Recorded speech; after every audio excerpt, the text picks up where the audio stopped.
John chapter 9. As he went along, he saw a man blind from birth. His disciples asked him, "Rabbi, who sinned, this man or his parents, that he was born blind?" "Neither this man nor his parents sinned," said Jesus, "but this happened so that the works of God might be displayed in him. As long it is day, we must do works of him who sent me. Night is coming when no one can work. While I am in the world, I am the light of the world." After saying this, he spit on the ground, made some mud with his saliva, and put it on the man's eyes. "Go," he said, "wash in the pool of Siloam." So the man went and washed and came home seeing.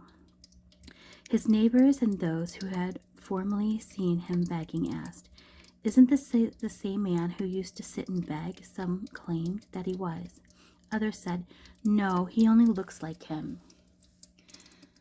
But he himself insisted, "I am the man."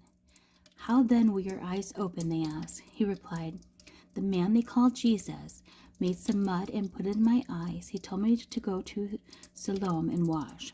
So I went and washed, and then I could see." "Where is this man?" they asked him. "I don't know," he said. The Pharisees investigated the healing. They brought to the Pharisees the man who had been blind. Now the day on which Jesus had made the mud and opened the man's eyes was a Sabbath. Therefore the Pharisees also asked him how he had received his sight. "He put mud on my eyes," the man replied, "and I washed, and now I see." Some of the Pharisees said, "This man is not from God, for he does not keep the Sabbath." But others asked, "How can a sinner perform such signs?" So they were divided.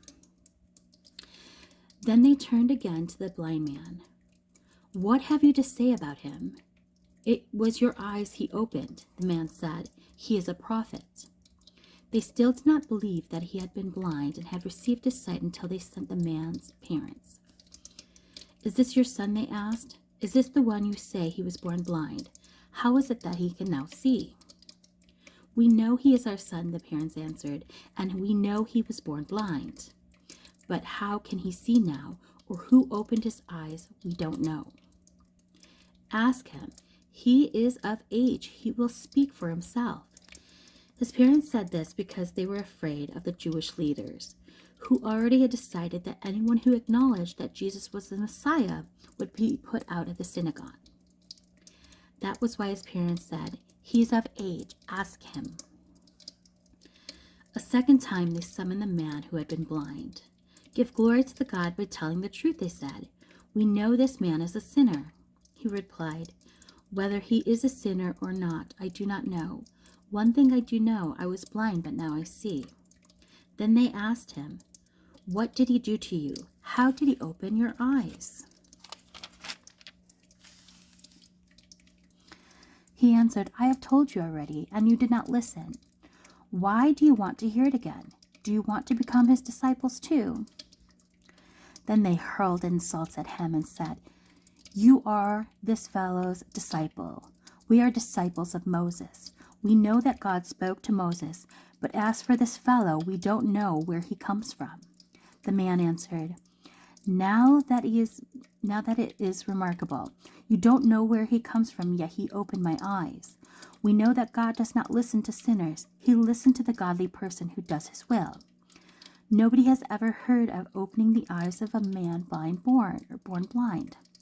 If this man were not from God, he could do nothing. To this they replied, "You were steeped in sin at birth. How dare you lecture us?" And they threw him out. Spiritual blindness. Jesus heard that they had thrown him out, and then he found him. He said, "Do you believe in the Son of Man?" "Who is he, sir?" the man asked. "Tell me so that I may believe in him." Jesus said, "You have now seen him. In fact, he is the one you are speaking with."